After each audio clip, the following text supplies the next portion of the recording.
ያዘነ ሊጽናና ፈሊል ካለም ለመገላገል ኢየሱስ ይመጣ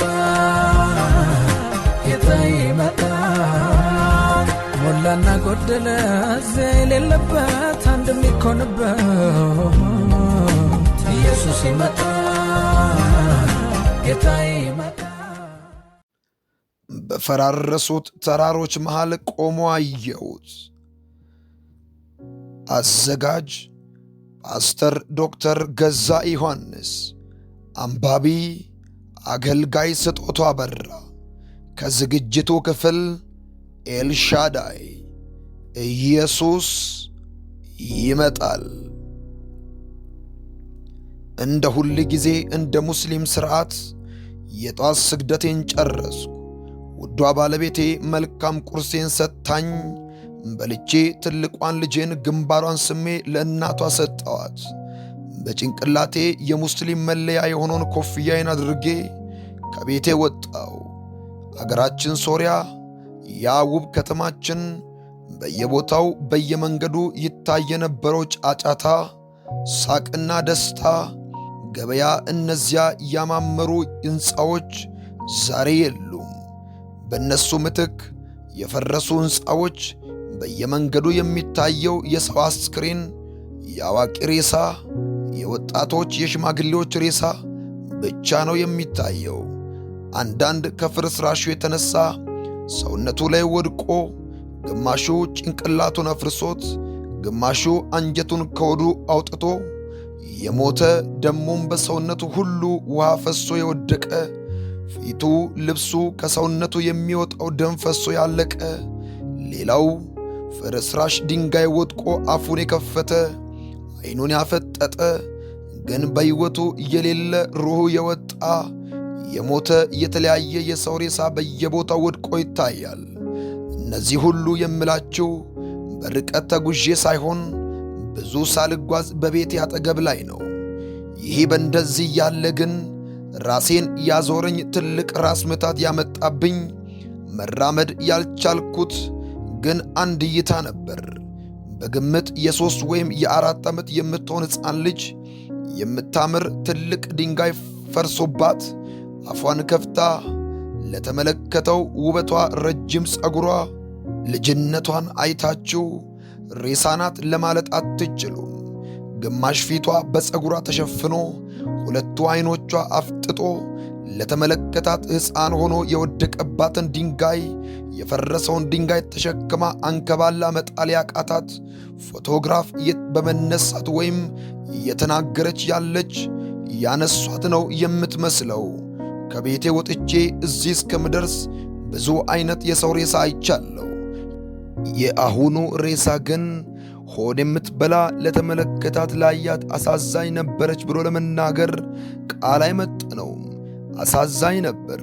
ትንሽ ቀረብ ብዬ ስመለከታት ደግሞ እነዚያ ጋዜጠኞች በእሷ ፍርስራሽ የፈጠረውን ነገር እዩ ይህን ይመስል ነበር እንዲሉ ለታሪክ ድንጋይ ላዋ ላይ ጭነውባት የተዋት መሰለኝና ከጨረሱ በኋላ ለምን አያነሷትም? ለምን ቀና አያደርጓትም? ቤቷ እንድትሄድ አያደርጓትም? አላህ ይላቸው። እናንተ ለሥራችሁ ለገንዘባችሁ ሰው ባፈር ላይ ተጠላላችሁ አላህ ብዬ በኋላ ግን ጠጋ ብዬ ስመለከታት ግምቴ ሁሉ ስተት ነበር። ለካስ ይቺ ሕፃን ድንጋይ ፈርሶባት በላዩ ላይ ተጭኖባት የሞተች ነበር። አዘንኩ። ሆዴ ያውም እሷን የሚያካክሉ ሕፃናት የወለደ ሰው ሊሰማው የሚችል ይስማችው መቆም አቃተኝ። በቆምኩበት እምባዬን አፈሰስኩላት። በኋላ ድንጋዩን ከላዩ አንስቼ በጣልኩላት። በኋላ ጸጉሯን ሰብሰብ አድርጌ አጠገባችን በነበረው አፈር በሾለ ድንጋይ መሬቱን ቆፈር አድርጌ ቀበርኳት። ፊቷን ላይና ግንባሯ ላይ የነበረውን ደም ጠረግ አድርጌላት ቀበርኳት። እላያ ላይ አንገቷ ላይ ወድቆ የነበረውን የበደላትን ትልቅ ድንጋይ ከላያ ላይ አድርጌላት እምባዬ አላቆም ብሎኝ እየተንሰቀሰቁ ተነስቼ መንገዴን ቀጠልኩ። የት እንደምሄድ ዓላማ የለኝም። ይሁን እንጂ የፈረሱ ድንጋዮች እየዘለልኩ ወደፊት ተራመድኩ። በዚህ ጊዜ ነበር ዓይኔን ከፊት ለፊት ወዳሉት ሰብሰብ ብለው ወደ ቆሙት ጥቂት ሰዎች ያዩት። እነሱም ከሚሰማው የመሳሪያ ተኩስ፣ ከሚታየው ፍርስራሽ ፈርተው ራሳቸውን ለማዳን ወደ መጡበት መሄድ ጀመሩ። ዓይኖቼ ግን በዚያ አካባቢ ማየትን አላቋረጡም። በተመስጦ ሆኜ ዓይኖቼ እይታቸውን ሳያቆሙ ትኩር ብለው ማየት ቀጠሉ። በእነዚያ በፈራረሱ ድንጋዮች መካከል ብቻውን የቆመ ከዚህ በፊት አይቸው የማላውቀው ግን ለረጅም ጊዜያት የተለየኝ የጠፋብኝ የሚመስለኝ ደግሞም የናፈቅኩት ያገኘው ሰው ያህል በውስጤ ይሰማኛል። ልቤ አንድ የደስታ ሳቅ መልሼ ደግሞ ማን ነው የሚል ስሜት ትኩር ብዬ ሳየው እውነትም የማውቀው የጠፋብኝ ይመስላል። የለበሰው ልብስ እኛ ከምንለብሰው ልብስ ይለያል። ሲበዛ ነጭ የሆነ ጸጉር አንጸባራቂ ነጭ ልብስ ለብሰዋል። ለየት ያለ ነጠላ ጫማ አጥልቋል። ቁመቱ ያው እንደኛ ረዘም ያለ የደስ ያለው ነበር። እየታየን አላቆምኩም። እሱም እንደኔ የጠፋውበት ሰው ያገኘ ይመስል ትኩር ብሎ ያየኛል። ቆይቶ ደግሞ እጁን አንስቶ እና ወደኔ አይነት በእጁ ይጠራኛል።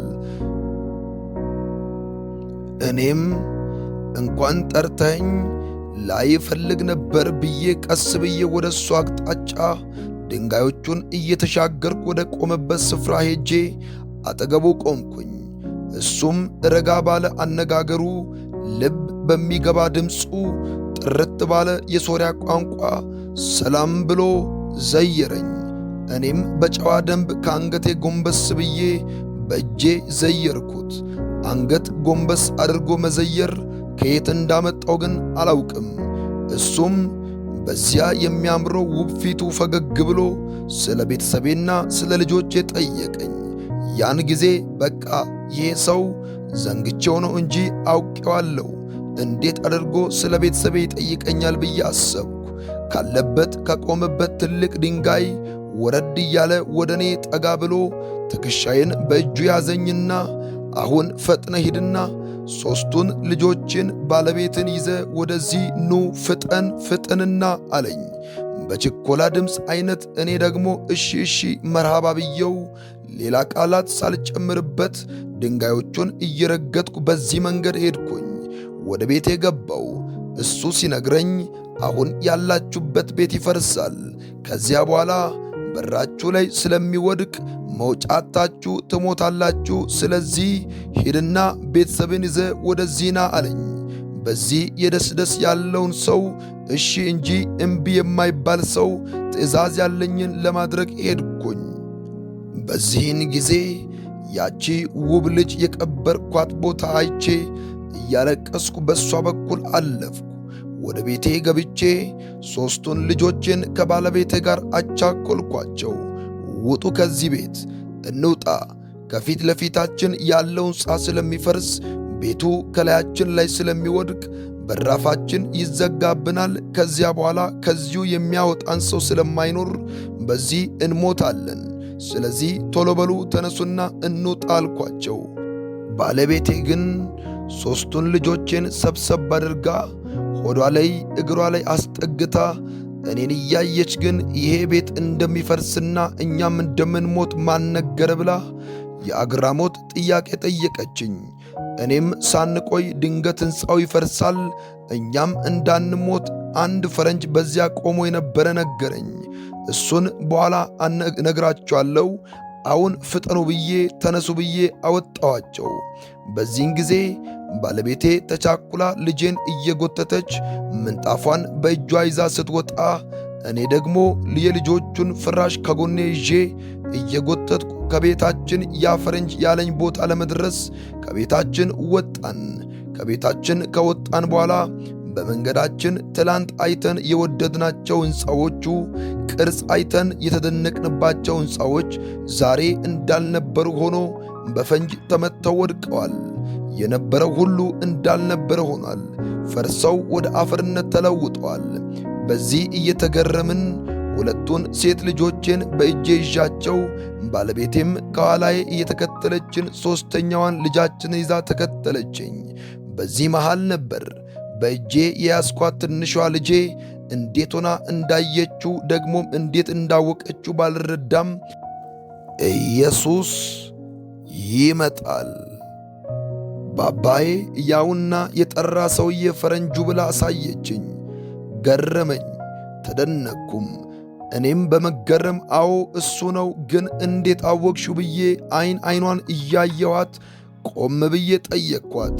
እርሷም ዛሬ ሌሊት በሕልሜ ወደ ቤታችን መጥቶ የሚበላ ነገር ሲሰጠኝ አይቸው ነበር። በቃ እሱ ነው እንሂድ ብላ ከኛ ገንጠል ብላ ወደ እርሱ መሄድ ጀመረች። ሁላችን ተገርመን እያየናት ያ እኔ ፈረንጅ ያልኩት ልጄ ደግሞ በሕልሟ ያየችው ሰው በፈረሰው ድንጋይ ላይ ቆሞ እኛን እያየን ይጠብቀናል። ከዚህ በኋላ ከቆመበት ፍርስራሽ ድንጋይ ወርዶ ወደኛ መጣና ያችን በሕልሟ አየሁት ያለችውን ልጃችንን አቅፎ ሳማትና በትከሻው ይዟት ቆመና አሁን እንሂድ ብሎ መንገድ ጀመረ። እኛም ተከተልነው። ወደሚወስደን መሄድ ጀመርን። ሁለቱን ትናንሽ ልጃችንን አቅፏቸው መልሶ ደግሞ በሕልሜ አየሁት ያለችውን ሕፃን ይስማት ጀመር። ከዚህ በኋላ ወደ ቀድሞ ቤታችሁ አትመለሱም፣ ሌላ ያዘጋጀውላችሁ ጥሩ ቤት ከየትኛውም አደጋ የምትጠበቁበት ቦታ ትገባላችሁ ብሎ ለልጃችን ይነግራት ጀመር። እኛም በሰመነው እየተደነቅን ያለ ዛሬ አልተያየንም። እሱ ግን እንደሚያውቀን ነው የሚያናግረን። ከሁሉ በላይ የገረመኝ ደግሞ ከዚህ በፊት ለረጅም ጊዜ የሚያውቁት ያህል ነው ያቀረቡት። ጥብቅ ያሉበት ደግሞ አንገታቸው ስር ገብቶ ይስማቸዋል፣ ያስቃቸዋል። እነሱም በሱ ደስ ብሏቸዋል እንጂ እንግዳ ሰው የማያውቁት አዲስ የመጣ አይመስልም። በዚህ ሁኔታ ሆነን ትንሽ የፍርስራሽ ቤቶች ሕንፃዎች ከሄደን በኋላ ይዞን ከፊት ለፊታችን ወደሚታየው የቀድሞ የከተማችን ኃላፊ የነበረው ሰው ቤት ይዞን ገባ። ይህ ቤት በድንጋይ አጥር የታጠረ፣ ግቢው ሰፊ የሆነ፣ በውስጡ 3 የሰርቪስ ቤቶች ያሉት ቤት ነበር። ወደዚህ ቤት አስገባንና በዚህ ግቡ መጣው ብሎን 2 ወይም 3 እርምጃ ተራምዶ ወጣ። ሲወጣ በመውጫው በር ቆም ብሎ የሚወደድ ፈገግታ ለግሶልን ሄደ። አሁንም እይታው በልጃችን ላይ ነበር። በእጁ ቸው ብሎ አወዛውዞልን ሄደ። ይህ ሁሉ ሲሆን የምናየው ላይ ከመገረም በስተቀር የምንለው ነገር አልነበረም። ልጆቼ ግን ሲወጣ መች ይመጣል ይላሉ። ሲመጣ ደግሞ ከተቀመጠበት ዘለው ከእግሩ ስር ይጠመጠሙበታል። እሱም ያቅፋቸዋል።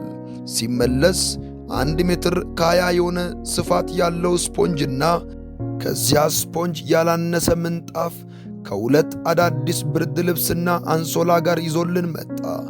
አሁንም ተመልሶ ወጣና 25 ኪሎ የታሸገ ፍርኖ ዱቄት፣ በፕላስቲክ የታሸገ ሩዝ፣ ተለቅ ያለ ውሃ ይዞልን መጣ። ብዙም አልቆየም። መጣው ብሎ ወጣና የማብሰያ ጋዝ ያለበትን በእጁ አንጠልጥሎ አምጥቶ አስቀምጦልን በሉ እሺ መጣው ብሎ ወጣ። እንዳስለመደን ሲወጣ በመውጫው በር ቆም ይልና በዐይኖቹ አይቶን በእጁ ቻው ይለንና ይሄዳል። ይህ ሰው ከወጣ በኋላ ባለቤቴ ሩዙን እየከፈተች ይህ ሰው ግን ማን ነው? ሁሉ ነገራችንን ያውቃል፣ ስለኛ ግን ግድ የሚለው ማን ነው? ለምንስ ነው እንዲህ የሚያደርግልን? የት ያውቀናል ብላ ባለቤቴ ጠየቀችኝ። እኔም ምን ቸገረን? እሱ ጥሩ ሰው ነው። ባይሆን ይህንን ሁሉ ባደረገልን ነገር አላህ በረካ ያርግለት። እኔ የገረመኝ እሱ አይደለም፣ ለልጃችን ያለው ፍቅርና እነሱ ለሱ ያላቸው ፍቅር ነው። ከሁሉም ደግሞ ይልቅ የገረመኝ ደግሞ ትንሿ በሕልሟ አይቸው ነበር እሱ ስጦታ ሲሰጠን ነበር ማለቷ ነው። እሱ ደግሞ ለእሷ ያለው አመለካከት ነው የገረመኝ። ሲወጣ ደግሞ አይታው ለእሷ ያነሳውን እሷ ቻው ብላ ትስቃለች። ይህ ነው የገረመኝ። ዛሬ ደግሞ የምንበላውን የምንጠጣውን ይዞልን መጣ። ይገርማል። ምናልባት የእርዳታ ሠራተኛ ይሁን? ደግሞስ እነዚህ ሁሉ ዕቃዎች እንዴት ብቻውን ይሸከማቸዋል? እውነትም የእርዳታ ሠራተኛ ሊሆን ይችላል።